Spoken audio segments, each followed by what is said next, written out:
Advance news app अब आपके mobile में हर गांव, हर शहर को जोड़ता एकमात्र न्यूज नेटवर्क। सरकारी योजनाओं से लेकर हर समस्याओं का समाधान बस आपके एक क्लिक पर। सबसे एडवांस, सबसे सटीक जानकारी का खजाना, 24 घंटे लाइव टीवी, किसी भी खबर की लेटेस्ट अपडेट कहीं भी कभी भी, सभी राज्यों की अपनी भाषाओं का सबसे सुपरफास्ट ऐप सुदर्शन न्यूज अभी डाउनलोड करें और आप खुद बने प्रखर राष्ट्रवाद की बुलंद आवाज।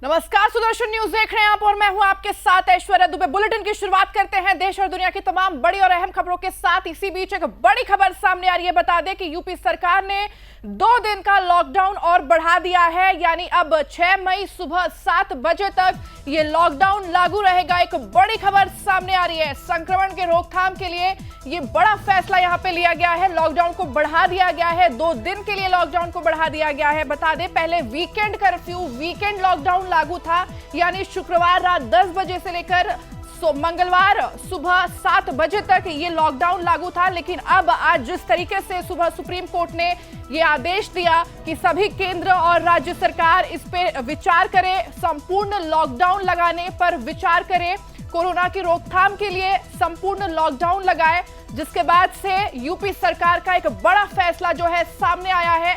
2 दिन के लिए लॉकडाउन को और बढ़ा दिया गया है, यानी अब 6 मई सुबह 7 बजे तक ये लॉकडाउन लागू रहेगा। बता दें कि संक्रमण के रोकथाम के लिए ये लॉकडाउन लगाया गया है।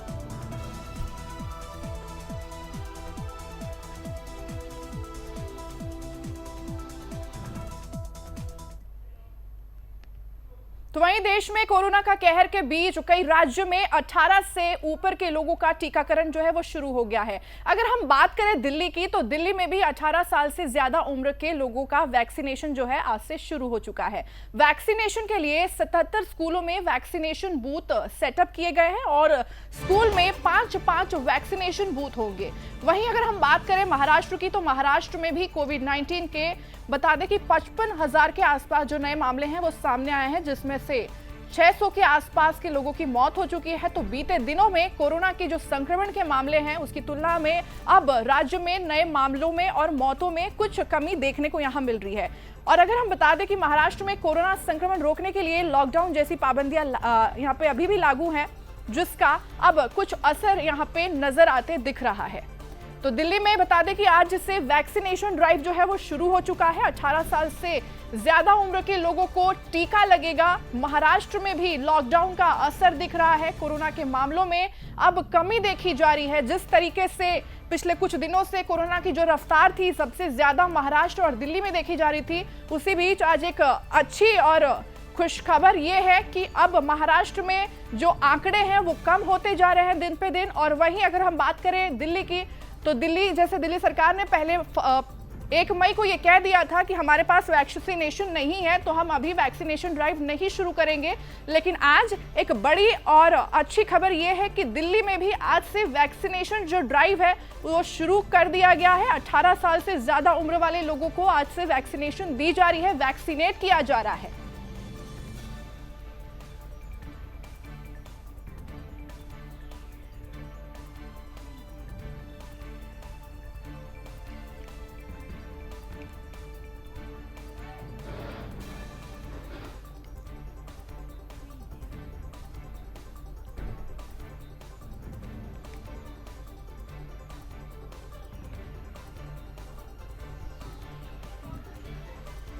तो बता दें कि दिल्ली में आज से वैक्सीनेशन ड्राइव की शुरुआत हो चुकी है। 18 साल से ज्यादा उम्र के लोगों को आज से टीका लग रहा है। महाराष्ट्र की भी अगर हम बात करें, तो महाराष्ट्र में भी लॉकडाउन का असर दिख रहा है। कोरोना के जो मामले हैं, आंकड़े हैं वो कम होते जा रहे हैं, मौत के आंकड़े भी कम होते जा रहे हैं। कोरोना के मामलों में यहाँ पे कमी देखी जा रही है। अब बता दें सबसे ज्यादा अगर प्रभावित कोई राज्य था तो वो महाराष्ट्र, और महाराष्ट्र के बाद दिल्ली, ये 2 सबसे ज्यादा फोकस्ड राज्य थे। जिसके बाद से आज एक अच्छी खबर सामने ये आ रही है कि कोरोना की जो रफ्तार है वो इन दोनों राज्यों में धीमी होती जा रही है। आंकड़े जो है वो कम हो रहे हैं।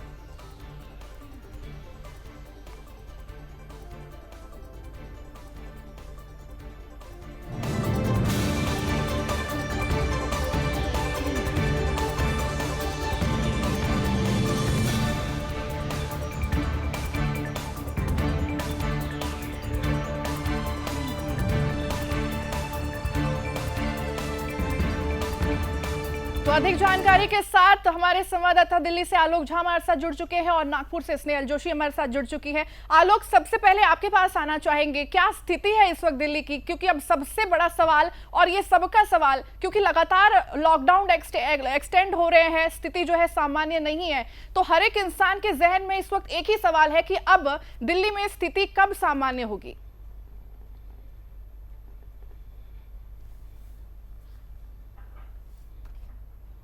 लेके आया है। अगर आपको हम दिखाएं दिल्ली की तस्वीर, और दिल्ली में होप की इसलिए बात कर रहे हैं क्योंकि जो तस्वीर मैं दिखाने वाला हूं ऐश्वर्या, उस तस्वीर को देखिए पहले आप। और यहाँ पे लाइन लगी हुई है, यानी कि 18 साल से ज्यादा के लोग जो हैं वो खुद को वैक्सीनेट करवा सकते हैं कोरोना से बचाव के लिए। और ये वेस्ट विनोद नगर का सर्वोदय कन्या विद्यालय है। यहाँ पे 10 सेंटर बनाए गए हैं। आपको दिखाएं कि किस तरह से यहाँ पे वैक्सीनेशन लोगों को लगाया जा रहा है। ये देखिए, ये यहाँ पर वेटिंग रूम बनाया गया है। सबसे पहले लोगों को जो है जो लाइन आप देख रही हैं, उस लाइन के जरिए लोगों को वेटिंग रूम में लाया जाता है और उसके बाद जो है आपको वैक्सीनेशन रूम दिखाते हैं। देखिए, यही वो रूम है जहाँ पर कोरोना का टीका जो है वो लगाया जा रहा है। अभी लोग इंतजार कर रहे हैं और लगातार वैक्सीनेशन एक अच्छी खबर दिल्ली के लिए। और कोरोना की महामारी में जो बुरी खबरों की आदत हमें हो गई है, उसको देखने के बाद अगर आप ये देखें तो निश्चित रूप से ये तस्वीर और ये लाइन और ये पूरी व्यवस्था आपको सुकून देगी कि दिल्ली में 18 साल से ज्यादा के लोग अब खुद को वैक्सीनेट करवा सकते हैं कोरोना से बचाव के लिए। हम लाइन में खड़े हुए लोगों से बात करने की कोशिश करते हैं। देखिए, जो प्रक्रिया है उस प्रक्रिया के तहत जो है लोग आए हुए हैं, जो रजिस्ट्रेशन उन्होंने कराया था वो रजिस्ट्रेशन कॉपी लेके आए हैं और साथ में अपना आधार कार्ड लेके आए हैं। देखिए, यही जो है इस स्कूल में 10 सेंटर यानी कि 10 ऐसे वैक्सीनेट के रूम बनाए गए हैं और उसी में जो है लोगों को कोरोना का टीका लगाया जा रहा है। तो एक सुख देने वाली तस्वीर आपको दिल्ली से अभी देखने को मिली है। और लगभग जिस तरह से दिल्ली के उप मुख्यमंत्री मनीष सिसोदिया से हमारी बात हुई, वो कह रहे हैं कि वैक्सीनेशन ड्राइव जो है वो और तेज किया जाएगा। जी आलोक, तस्वीरों में देख के ये साफ पता चल रहा है कि लोग जो है भारी मात्रा में यहाँ पे पहुंच रहे हैं, भीड़ इकट्ठा हो रही है लोगों की वैक्सीनेशन को लेके। तो क्या सेंटर्स पर वैक्सीन जो है भारी मात्रा में अवेलेबल है?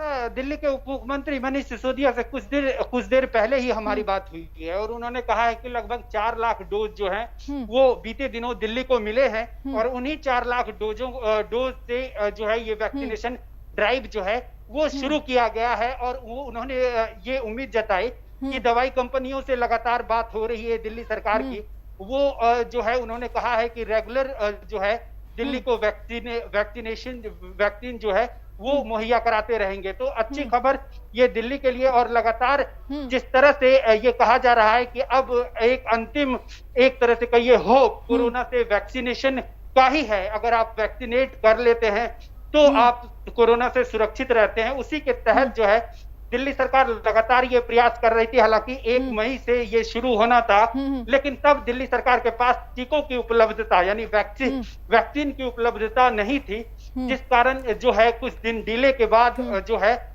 दिल्ली सरकार ने अपना वैक्सीनेशन ड्राइव शुरू किया है। ये बात कही जा सकती है कि देर से आए हैं, लेकिन दुरुस्त अगर आए तो उस देरी का कोई मायने नहीं होता। ये देखना पड़ेगा। और ये कहना अभी जल्दबाजी है कि क्या दिल्ली सरकार दुरुस्त होकर वैक्सीनेशन के मुद्दे पे आई है, लेकिन यहाँ पे जो व्यवस्थाएं की गई हैं अगर आप देखें तो सभी लोग जो हैं वो सोशल डिस्टेंस का पालन कर रहे हैं। आप देखिए लाइन में बिल्कुल शांत होकर लोग खड़े हुए हैं और कोई हड़बड़ाहट नहीं है, क्योंकि इन सभी लोगों को वैक्सीनेट किया जाएगा। और अगर आप यहाँ की स्थिति देखें तो हरेक 10 से 15 मीटर पर एक गार्ड आपको दिखाई देगा, जो अच्छी बात है। क्योंकि जो एक तरह से देखिए कि यहाँ पे कोई ऐसी स्थिति उत्पन्न ना हो, उसके लिए भी दिल्ली सरकार के द्वारा व्यवस्थाएं की गई है। जी आलोक, रुक करेंगे स्नेहल का। स्नेहल, नागपुर में क्या हालात है इस वक्त? क्या वाकई में महाराष्ट्र में जो केसेस हैं वो कम हो चुके हैं या फिर टेस्टिंग कम हो रही है? नागपुर शहर की बात करें पूरे महाराष्ट्र के साथ, तो महाराष्ट्र की स्थिति कोई बहुत ही गंभीर स्वरूप में है। तो भी केंद्रीय मंत्री नितिन गडकरी जी के मतलब आधिपत्य में अगर महाराष्ट्र का नागपुर शहर है, क्योंकि उनका चुनाव क्षेत्र है और उन्होंने अब पूरा अपना ध्यान जो है वो नागपुर शहर, नागपुर जिले पे उन्होंने अब कंसंट्रेट किया है। ऐसे में नागपुर शहर में आए दिन अब कोरोना की जो कोरोना से लड़ने के लिए जिनकी जरूरत है वो पूरी मेडिकल सिस्टम अब स्ट्रॉन्ग होते हुए नजर आ रही है। आपको बता दें नागपुर शहर में जो प्राइवेट डॉक्टर है जो अपने अपने छोटे छोटे यूनिट चलाते हैं, वो 8-10 डॉक्टर मिलकर कार्यालय हो या फिर कोई जम्बो सेंटर हो या फिर कोई बड़ा कोई हॉल हो, वहां पर वो इकट्ठा होकर उन्होंने वहां पर 200 बेड, 300 बेड, 400 बेड तक का अपना अपना एक कोविड सेंटर चलाया है। तो वही ऑक्सीजन का जो आने की नागपुर शहर में वो भी संख्या बढ़ गई है। पिछले बार 44 टन जो है महाराष्ट्र के नागपुर शहर को ऑक्सीजन मिल चुका है और 3 बार नागपुर शहर में ऑक्सीजन आने की और संभावना है। तो वही नितिन गडकरी जी के माध्यम से एम्स में भी अब बड़ा कोरोना सेंटर शुरू हो चुका है और वहां पर भी ऑक्सीजन की अच्छी जो व्यवस्था है वो हो चुकी है। तो वही आपको बता दें इसी सिलसिले में अब परिवार और स्वास्थ्य मंत्रालय के माध्यम से और सेंट्रल रेलवे के माध्यम से 11 कोच जो है वो नागपुर शहर में कोविड सेंटर के लिए बन चुकी है। हालांकि उसका जो लोकार्पण है वो कल होने वाला है। हर एक कोच में 2-2 बेड लगाए जाएंगे। हर इसमें कूलर की सुविधा की गई है। ऑक्सीजन की सिलेंडर की भी हर बेड के बाजू में सुविधा की गई है।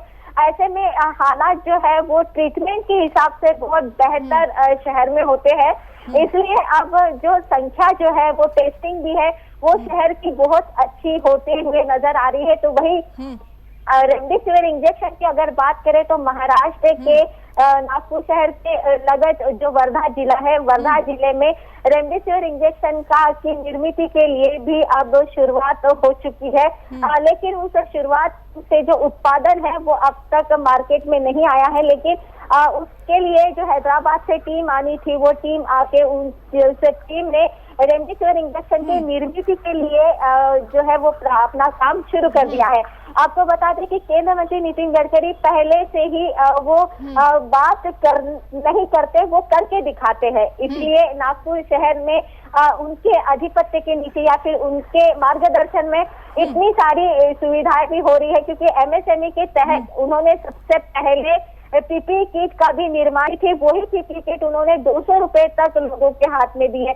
मतलब एक पॉजिटिव जो काम है वो नितिन गडकरी जी नागपुर शहर में कर रहे हैं। इसका मतलब नागपुर शहर में अब चारों जगह से अब सुविधाएं बढ़ रही है। इसलिए अब जो रिकवरी का जो है मतलब परसेंटेज है या फिर जो पॉजिटिव वाइब जो है, जो पॉजिटिव जो विचार है वो लोगों तक अब पहुंच रहा है नागपुर जिले के। इसलिए अब लोगों में एक आत्मविश्वास बढ़ गया है कि बहुत अच्छा काम नागपुर शहर में हो रहा है। लेकिन ऐश्वर्या और एंगल में बताना चाहूंगी, क्योंकि सुदर्शन न्यूज चैनल ने आवाज उठाई थी कि इस कोरोना महामारी में भी लोग कालाबाजारी कर रहे हैं, तो उस पर भी मैं बात करना चाहूंगी कि हालत इतने बद से बदतर हो चुके हैं कि प्राइवेट अस्पताल में जिनके पास कोविड का इंश्योरेंस है, तो उस इंश्योरेंस में जो अस्पताल अलॉट किए गए हैं वो अलॉट किए गए अस्पताल अब अपने पेशेंट को नहीं ले रहे हैं। अपने जो कस्टमर है उनको अब नहीं ले रहे हैं, क्योंकि उनको लगता है कि ये पैसा कब आएगा, आएगा नहीं आएगा, या फिर वॉटेवर उनको उन्होंने उसके पीछे क्या सोच रखी है, वो पेशेंट को लेने से इनकार कर देते, कहते हैं बेड नहीं है। फिर 10 मिनट बाद फोन करके बताते हैं कि बेड अवेलेबल है, लेकिन आपको 4 लाख रुपए डिपॉजिट करना पड़ेगा। जी स्नेहल, नजर बनाए रखिएगा आप इन खबरों पर। जल्द लौटेंगे आपके पास। आलोक, आपके पास भी लौटेंगे, क्योंकि वक्त अभी एक छोटे से ब्रेक का है। आप भी देखते रहिए सुदर्शन न्यूज। आप देख रहे हैं सुदर्शन न्यूज।